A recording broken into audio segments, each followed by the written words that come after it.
Right. Mathattack Grade, I hope you guys are all okay. You're all doing well. You're all staying safe during this corona period. So, you guys might be thinking, why am I doing graphs so much? Or why am I doing division of graphs so much and graph questions? The reason for these questions here is because some of our students, like Alexa students, will be writing on graphs this week in school. So this is just some practice for them. But it's also practice for all you youngsters, right? So this is also what? Practice for all you youngsters in the group, right? So please ensure that you're doing the videos, you're doing the homework to ensure that you get full marks in your guys' papers. Hopefully school should open up soon and you guys will be back to normal tuition classes. Hopefully by the end of July, at least when Corona stops. Right. So anyway, let's have a look at this specific question. So this specific question entails two types of graphs, a parabola graph and a straight line graph. Right. So the main things is we need to identify which graph is which for the information above. Right. So let's have a look at which graph can I use, which graph is which. Lovely. So let's talk about this. If we have g of x, we can see that's a straight line. We can see that the points of what, youngsters? We can see that the points of A and B are what? X-intercepts. So we can see that the points of A and B is an x-intercept. We can see that E is a what, youngsters? E is a point of intersection. Let's have a look at point C. If we're looking at point C over there, you can see point C is a y-intercept. If you're looking at D, we can see it's also a y-intercept. And then obviously we can go ahead and answer all the questions that follow. Right. So that's not so bad, quite simple, right? So let's have a look at 5.1. So I have all my questions on this side, and I'm going to put all my answers down on the side over here. The main thing is when you're answering graph questions, is you need to identify whether it's a turning point, y-intercept, x-intercept, point of interception. If you can identify that, you will be able to get all the questions completely right. Lovely. So let's have a look at what 5.1 is asking us. 5.1 says calculate the coordinates of C. So before you do anything, you need to say, where is C? So if you look at C, it's a what? It's a turning point. So let's go ahead and put it there. We can see that C is a what? It's a turning point. Or we can see it's a y-intercept. Right. Then the next step, after you've determined whether it's a turning point, y-intercept, x-intercept, or a point of intersection, the next main thing that you must ensure that you go ahead and do is see which graph does it lie on. So if we're looking, it comes down, it's C, and then goes up, and then they tell us the name of the top thing. So which graph are we doing? We're doing f of x. So let's go ahead and answer this.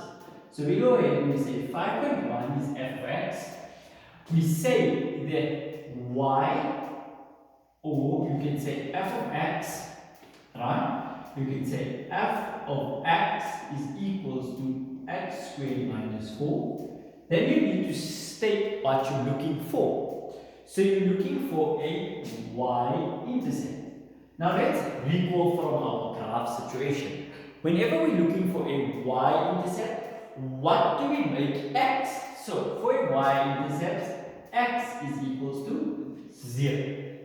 Lovely. So now that we know that our x is equals to 0, we can go ahead and solve for this. So we can say y, because remember the reason I'm saying y, because f of x and y is like the same thing, right?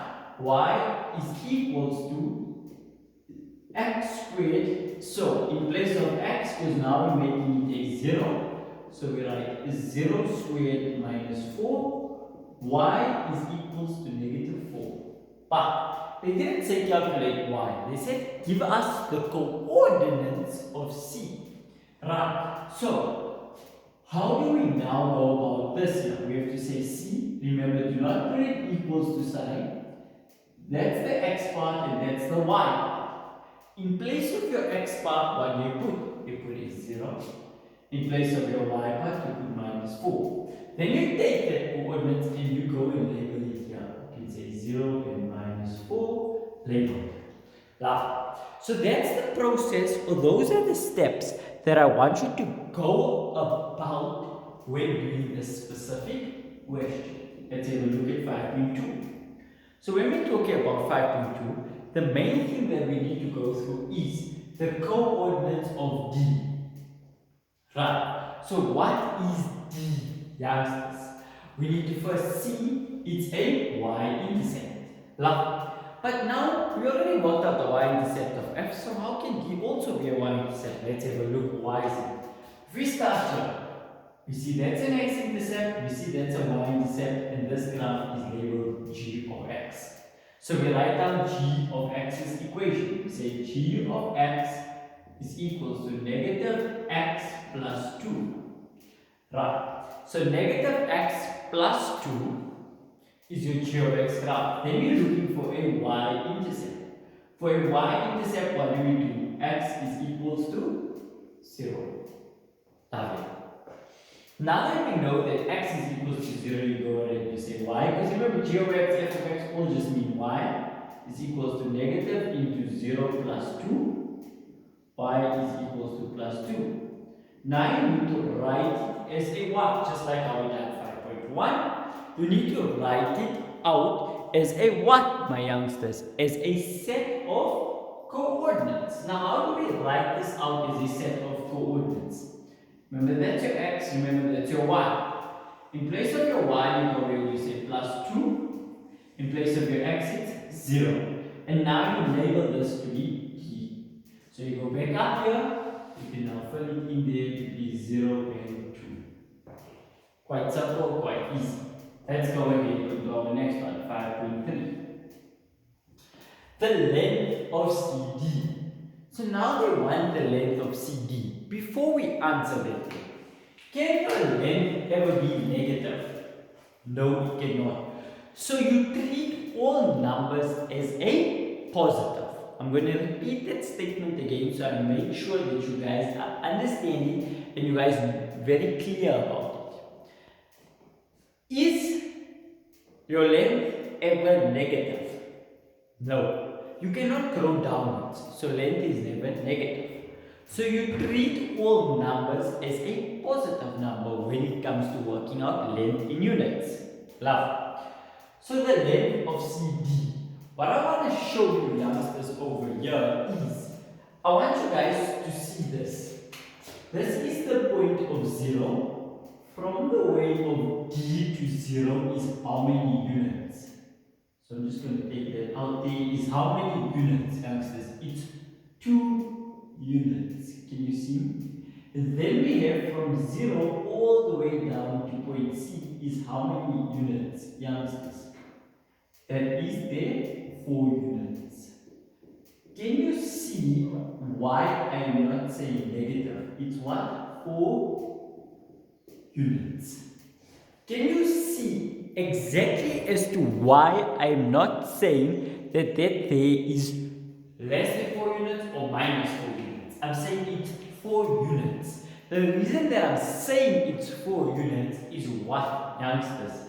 Is because the length can never be negative. So this is the length of CD. We now go ahead and say it's equals to 2 units plus our other 4 units, which gives us 6. So now we know that the total length of CD will be 6 units. So what I will do is I will repeat myself one more time, just so you youngsters know that length can never ever be negative. So if you have it at a point of minus 4, you're working from 0 to that, it mustn't be minus 4, it must just be 4 whole units. Lovely. Now we go on to the next 5.4. So let's have a look at what does 5.4 say. Right. So 5.4 basically asks us to calculate the coordinates of B. What is a B? Firstly, B, if we look at it properly, it's a x-intercept. Why? Remember, this is your x-axis, remember there's your y-axis, anything that cuts it will be an x-intercept. So we know that we've learned in graph for a x-intercept, what must we do? Y is equals to 0.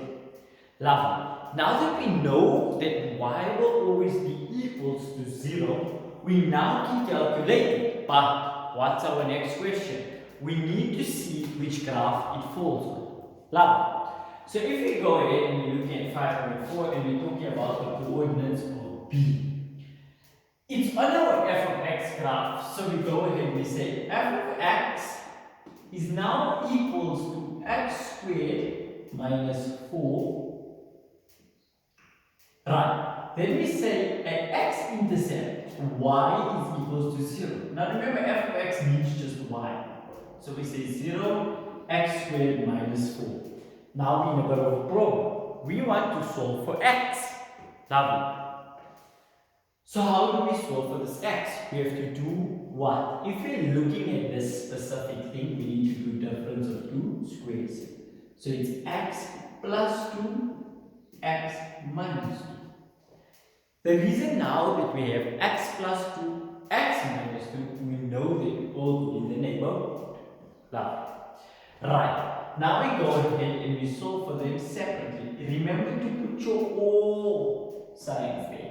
If you do not put your all there, you will not know how to do this. So make sure you have that all always there. Lovely. So now we go ahead and we say x plus 2 will equals to 0, or x minus 2 will equals to 0. X will then equals to minus 2, x will then equals to positive 2. After you've solved that one there, what do you now go ahead and do? Youngsters, you now go ahead and say, write this out as a set of coordinates, and you go ahead and you write this one out as a set of coordinates. This is minus 2 because remember the x will be negative, your y will be 0 because you made it 0, remember from the initial one. Your x will be plus 2 there, and your y will be 0, remember, because you made it 0. But now they want b. Where is b lying? On the negative set of x's, so it will be minus 2 and 0. So if you now say, what did I work this other one out for? You didn't work it out for fun, youngsters. If you look at this, that there is b. The other coordinate will belong to a. Can you see that? Now it's belonging to a. Understand this properly, right, youngsters? Understand this properly. Right. Now they go on to 5.5. It says calculate the coordinates of E. So I'm going to erase all of this here. Right? Perfect. So now it says calculate the coordinates of E. 5.5. Right. Now how do you think we're going to calculate the coordinates of E? Basically what you do to calculate the coordinates of E, it's your point of intersection. Can you see where the two graphs meet? So you now have to go x squared minus 4 is equals to negative x plus 2. You make the two graphs equal to each other. Then you take it over and you solve for x. So you say x squared plus x minus 6 is equals to 0. Now you do a trinomial. So it becomes x and x, right? This will become plus 3 minus 2. If you now solve for this, x will equals to negative 3, or x will equals to negative 2. Understand that there, youngsters. We done what? We made the two graphs equal to one another. Then from there, we solved for x, and now we have the x part. Then as you can see, they want us to calculate E over there. E is on the negative axis, so which x do we take, boys and girls? We take the x is equals to negative 3 because it's on the negative side. But then what do you guys go and do? Or what do we go and do, youngsters, with this specific one here? What do we go and do? We simply take it and we sum it into any one of the equations, whichever one you would love to, and then you calculate your y. And then from there you know how to get your answer. So you go ahead and you now say, you can sum it into f or g. So I'm going to say, sum it into g. So I'm going to say y will equals to negative into negative 3 plus 2. So my y will equals to 3 plus 2, my y will equals to 5. Now that I have 5, I can say, what is my x part, what is my y part? My x part was minus 3, my y part was positive 5.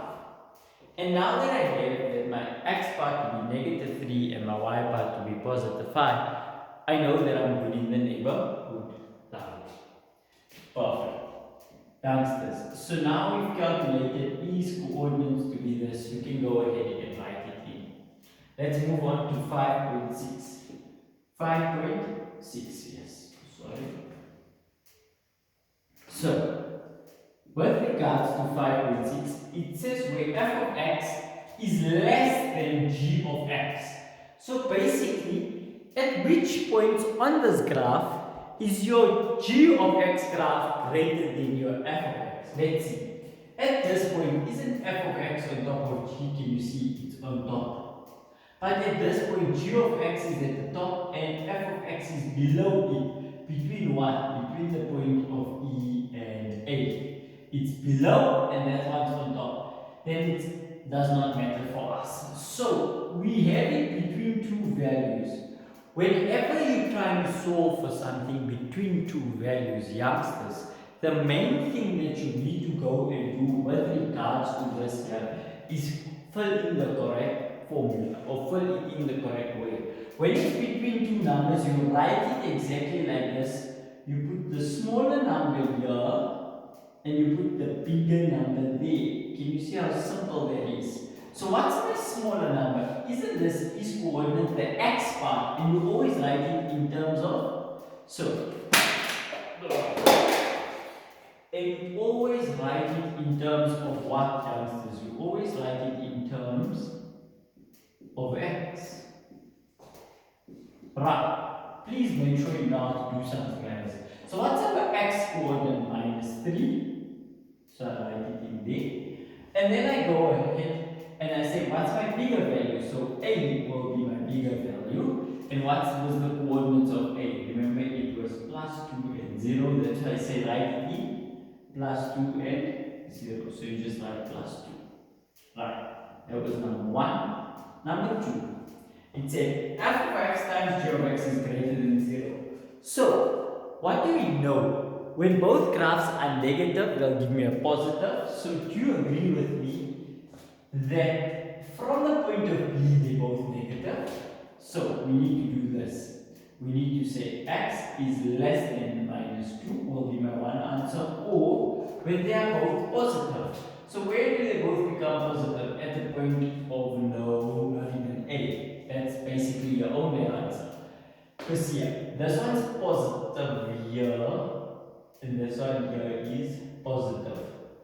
So that they will be fine, right? And this is still positive, but that's negative. So no, but then here it's negative and positive, so that's your final answer. Right. We move on to the last one, 5.7. The length of AK. So A to K. So remember we've calculated, they told us that K's coordinates is in line with B, so it will be, the x will be minus 2, you need to calculate the y.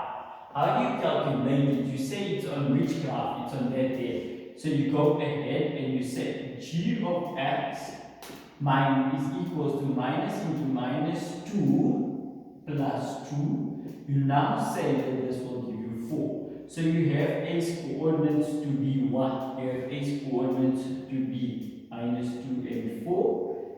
I mean that's K, sorry. So you have K's coordinates to be there. And you have A's coordinates to be 2 and 0. Lovely. Can you all see that there? Now they say calculate what? The length. So how do you calculate any length? The distance formula. So it's your x2 minus x1 squared plus y2 minus y1 squared. Then you say ak will equals 2, right? So you say x2. So minus 2 minus 2 minus 2 minus 2 squared. Sorry about that. Minus 2 minus 2 squared plus, right, y. So you get set minus 2 minus 2, so 4 minus 0 squared. So if you look at this here, you're going to get 4 squared is 16 plus 16, which is the root of 32. 16 plus 16 is the root of 32, then obviously your calculator could simplify it further for you. Perfect. Well done. Have a look at this video. It's quite simple, quite easy. This should help you guys in your paper, allow you guys to get full marks. As well as for Lens students, this will help you guys practice graphs and get graphs well. Please note, next week we will be continuing with new sections in mathematics. Lovely.